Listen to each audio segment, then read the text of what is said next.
ಆತ್ಮೀಯ ಕನ್ನಡಿಗರೇ, ನಮಸ್ಕಾರ. ಇವತ್ತು ನನ್ನ ಜೊತೆಗೆ ಒಬ್ಬ ವಿಶೇಷವಾದ ವ್ಯಕ್ತಿ. ನಾನು ಅವ್ರು ಕಂಡಾಗಲ್ಲ, ಅವ್ರು ಸಿಕ್ಕಾಗಲ್ಲ ಎಷ್ಟೆಷ್ಟೋ ಒಳ್ಳೆ ವಿಚಾರಗಳನ್ನ ಹೇಳ್ತಾ ಇರ್ತಾರೆ. ಒಂದು ಆನಂದ ಕಂಡ್ರೆ ಅವ್ರು ಕಂಡ್ರೆ ನನಗೆ, ನಿಮಗೂ ಕೂಡ ಅವ್ರು ಕಂಡ್ರೆ ಆನಂದ. ಅಂತ ದೊಡ್ಡ ವ್ಯಕ್ತಿ, ಅಂತ ಒಬ್ಬ ಒಳ್ಳೆ ಹಾಸ್ಯ ಕಲಾವಿದ ಮತ್ತು ಮಲ್ಟಿ ಟ್ಯಾಲೆಂಟೆಡ್ ಅಂತ ಹೇಳ್ಬೋದು. ನಾನು ಡಾಕ್ಟರ್ ರಾಜ್ಕುಮಾರ್ ಅಭಿಮಾನಿ ಅಲ್ಲ, ಭಕ್ತ. ಅವರು ಕೂಡ ಭಕ್ತಿಯಲ್ಲಿ ಒಂದು ಲೆವೆಲ್ ಮೀರಿದ್ದವರು ಡಾಕ್ಟರ್ ರಾಜ್ಕುಮಾರ್ ಅವ್ರಿಗೆ. ಅವರು ನಾವು ಸೇರಿದಾಗ ಎಷ್ಟೆಷ್ಟೋ ಡಾಕ್ಟರ್ ರಾಜ್ಕುಮಾರ್ ವಿಚಾರಗಳನ್ನ ಮಾತನಾಡಿದ್ದೀವಿ, ಅವರಿಂದ ತಿಳ್ಕೊಂಡಿದ್ದೀವಿ. ಸಾಧ್ಯವಾದಷ್ಟು ಅವರು ಇಂಥವೆಲ್ಲ ಹೇಳಲ್ಲ, ನೋಡೋಣ ನಮ್ಮ ಅದೃಷ್ಟಕ್ಕೆ ಒಳ್ಳೆ ವಿಷಯಗಳು ಹೇಳ್ತಾರೆ ಅನ್ನೋ ನಂಬಿಕೆ. ಈಗ ನಮ್ಮ ಜೊತೆಗೆ ರವಿಶಂಕರ್ ಗೌಡ ಅವರು ಇದ್ದಾರೆ, ಫೇಮಸ್ ಸರ್ಜರಿ ಇನ್ ಭರ್ಜರಿ doctor Vittal Rao. Super sir. Just married, just married ಆಗ್ತಿದೆ ಅಲ್ವಾ? ಆ ಮ್ಯಾರಿಡ್ ಅಲ್ಲಿ ನಿಮ್ದೇನ್ ಕೆಲಸ? ಮದುವೆ ಮನೆಯವರೇ ನಾವು. ಹೌದಾ? ಮದುವೆ ಗಂಡಿನ ಅಪ್ಪನೇ ನಾನು. ಸೊ ನೀವು ಅನ್ಕೋಬೋದು ಏನ್ ಅಪ್ಪನ ಕ್ಯಾರೆಕ್ಟರ್ ಹಿಡಿದು ಬಿಟ್ರ ಅಂತ. ನಮ್ಮ ವಂಶದಲ್ಲಿ ನಮ್ಮ ವಂಶದ ಹೆಸರು ಬಂದು ವಂಶವೃಕ್ಷ ಅಂತ. 25 ತುಂಬೋದ್ರ ಒಳಗಡೆ ಗಂಡ ಮಕ್ಕಳಿಗೆ ಮದುವೆ ಮಾಡ್ಬೇಕು, ಮಾಡ್ಬಿಡ್ಬೇಕು ಅನ್ನೋದು ಪದ್ಧತಿ ಈಗಲೂ ಸಮಸ್ಯೆ ಇದೆ ಸರ್ ಅದು. ಇದೆ. ಸೊ ಹಾಗಾಗಿ ನಾವು ಯಂಗ್ ಫಾದರ್ ಇದರಲ್ಲಿ ಆ ಒಂದು ರೋಲ್ ಮಾಡ್ತಿದ್ದೀನಿ. ಚೆನ್ನಾಗಿದೆ. ದೇವರಾಜಣ್ಣ ಅಂತಂದ್ರೆ ಕ್ಯಾರೆಕ್ಟರ್ ಮಾಡ್ತಿದ್ದಾರೆ. ನಾನು ಎರಡನೇ ಮಗ, ದೇವರಾಜಣ್ಣನಿಗೆ ಎರಡನೇ ಮಗನ ಕ್ಯಾರೆಕ್ಟರ್ ಮಾಡ್ತಿದ್ದೀನಿ.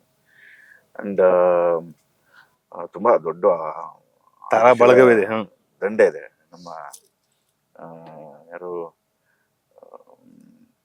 ಅಶೋಕ್ ಸರ್, ಆಮೇಲೆ ದೇವರಾಜಣ್ಣ, ಆಮೇಲೆ ಶ್ರುತಿ ಮೇಡಮ್ ಇದ್ದಾರೆ, ಆಮೇಲೆ ಅಚ್ಯುತ ಇದ್ದಾನೆ. ತುಂಬಾ ಒಳ್ಳೊಳ್ಳೆ ಕಲಾವಿದರನ್ನ ಕಾಸ್ಟ್ ಮಾಡಿದ್ದಾರೆ ನಮ್ಮ ಡೈರೆಕ್ಟರ್ ಬಾಬಿಜಿ ಅಂತ. ಅವ್ರ ಫಸ್ಟ್ ಡೈರೆಕ್ಷನ್ ಇದು. ನಮ್ಮ ಪ್ರೀತಿಯ ಗೆಳೆಯ ಅಜನೀಶ್ ಲೋಕನಾಥ್ ಇದಕ್ಕೆ ನಿರ್ಮಾಪಕರು ಕೂಡ. ತುಂಬಾ ಒಳ್ಳೆ ತಂಡ ಇದು.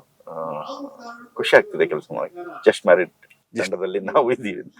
ಇದು ಎಷ್ಟೇ ಸಿನಿಮಾ ಸರ್ ನಿಮ್ದು ಲೆಕ್ಕಾಚಾರ ಪ್ರಕಾರ? ನಾನ್ ನಿಜವಾಗ್ಲೂ ಲೆಕ್ಕ ಇಟ್ಟಿಲ್ಲ. ಅದೇನೋ ಮುಂಚೆ ಅದು ಅಭ್ಯಾಸ ಬರ್ಲಿಲ್ಲ. ಯಾವಾಗಾರ ಎಷ್ಟು ಸಿನಿಮಾ ಮಾಡಿರ್ಬಹುದು ಅಂತ ನಾನು ಹೋಗಿ ವಿಕಿಪೀಡಿಯಾ ನೋಡ್ತೀನಿ. ಅದ್ಯಾರೋ ಅಪ್ಡೇಟ್ ಮಾಡಿರ್ತಾರಲ್ಲ ಅಲ್ವಾ? ಅದೇನು ನೋಡಿ ಅದೆಲ್ಲ ವಿಚಿತ್ರ ಅನ್ಸುತ್ತೆ ನನಗೆ. ಸೊ ಅಲ್ಲೋಗಿ ನೋಡ್ತೀನಿ ಎಷ್ಟು ಸಿನಿಮಾ ಮಾಡಿದೀನಿ ಅಂತ. ಮೊನ್ನೆ ನೋಡಿದಾಗ 30 ಚಿಲ್ಲರೆ ಆಗಿತ್ತು. ಆಗಿರ್ಬೋದು, ಅಷ್ಟು ಆಗಿದೆ. ಯಾಕೆಂದ್ರೆ ಲಿಸ್ಟ್ ಇದೆ ಅಲ್ಲಿ, ಅಷ್ಟಾಗಿರ್ಬೋದು, ಆಗಿದೆ. ಓಕೆ, 30. ಬಟ್ ನನಗೆ ಇನ್ನೊಂದು ಕೌಂಟ್ ಬೇಕು, ಅದು ಭಾರಿ ಒಳ್ಳೆ ಕೌಂಟು. ಈ ಮೂತಿಗೆ ಬಣ್ಣ ಮೆತ್ತಿ ಎಷ್ಟು ವರ್ಷಗಳಾಯ್ತು, ಎಷ್ಟು ದಿನಗಳಾಯ್ತು? ಅಂದ್ರೆ ಮೀನ್ಸ್ ಬಣ್ಣ ಶುರು ಮಾಡಿ 99ನೇ ಇಸ್ವಿಲಿ ನಾನು ಬಣ್ಣ ಹಾಕಿ ಶುರು ಮಾಡಿದ್ದು, ಜನನಿ ಅನ್ನೋ ಒಂದು ಧಾರಾವಾಹಿಯಿಂದ. ಸೊ ಅಲ್ಲಿಂದ ಇಲ್ಲಿವರೆಗೂ ನಿರಂತರವಾಗಿ ಬಣ್ಣದ ಜೊತೆನೆ ಬಂದ.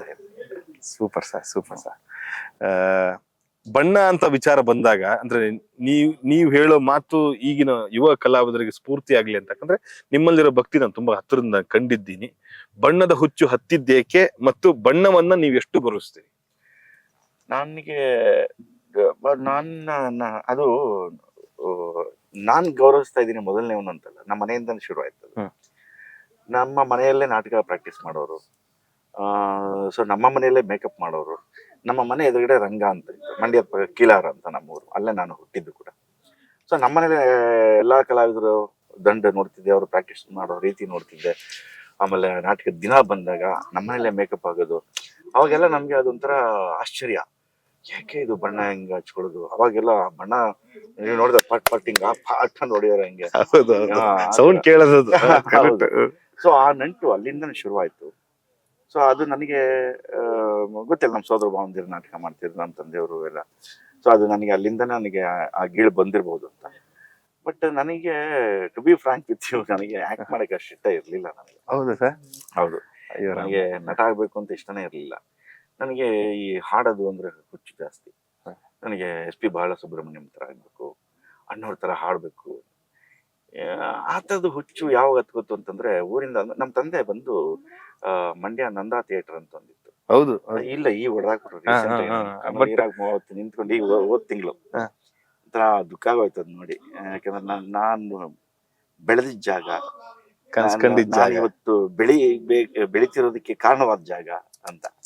ಯಾಕೆಂತಂದ್ರೆ ನಮ್ಮ ತಂದೆ ಅಲ್ಲಿ ಆ ಥಿಯೇಟರ್ ನಲ್ಲಿ ಸಿನಿಮಾ ಆಪರೇಟರ್ ಆಗಿದ್ರು. 83ನೇ ಇಸ್ವಿವರೆಗೂ 83ನೇ ಇಸ್ವಿವರೆಗೂ ನಮ್ಮ ತಂದೆ ಸಿನಿಮಾ ಥಿಯೇಟರ್ ನಲ್ಲಿ ಪ್ರೊಜೆಕ್ಟರ್ ಆಪರೇಟರ್ ಆಗಿದ್ರು. ಆ ಋಣನೇ ನಿಮ್ಗೆ ಇಲ್ಲಿಗೆ ಕರ್ಕೊಂಬಂದಿದೆ ಬಿಡಿ. ಇರ್ಬೋದು. ಯಾಕಂದ್ರೆ ಅದಾದ್ಮೇಲೆ ನಮ್ಮ ತಂದೆಗೆ ಗೌರ್ಮೆಂಟ್ ಕೆಲಸ ಸಿಕ್ತು, ಇಲ್ಲಿಗೆ ಬಂದ್ಬಿಟ್ರು. ಆಮೇಲೆ ಅವರು ಗೌರ್ಮೆಂಟ್ ಡಿಪಾರ್ಟ್ಮೆಂಟಲ್ಲಿ ಕೆಲಸ ಮಾಡೋಕ್ಕೆ ಶುರುವಾದರು. ಸೊ ಡಿಸ್ಟ್ರಿಕ್ಟ್ ಸರ್ಜನ್ಗೆ ಡ್ರೈವರ್ ಆಗಿ ಜಿಪ್ ಡ್ರೈವರ್ ಆಗಿ ಕೆಲಸ ಮಾಡೋಕ್ಕೆ ಶುರು. ಸೊ ಅಲ್ಲಿವರೆಗೂ ಆವಾಗ ಏನಾಗ್ತಿತ್ತು, ನನಗೆ ಸಿನಿಮಾ ಥಿಯೇಟ್ರಿಗೆ ನಮ್ಮ ಅಪ್ಪ ಕರ್ಕೊಂಡೋಗ್ರು. ಮುಂದೆ ಒಂದು ಸೈಕಲ್ ಮುಂದೆ ಬ್ಯಾಸ್ಕೆಟ್ ಇತ್ತು, ಬುಟ್ಟಿ ಬರೋದು ಅವಾಗ. Correct, ಆ ಬುಟ್ಟಿ ಬರೋದು, ಕೂರ್ಸ್ಕೊಂಡು ಹೌದು. ನೀವು ನಾನು ನೆನಪಿರ್ಬೇಕು, ಹೌದು, ಅವಾಗ ಹಳೆ ಸೈಕಲ್ ಅಟ್ಲಾಸ್ ಸೈಕಲ್, ಅರ್ಕಿಲ್ ಸೈಕಲ್ ತುಂಬಾ ನೋಡಿದ್ವಿ.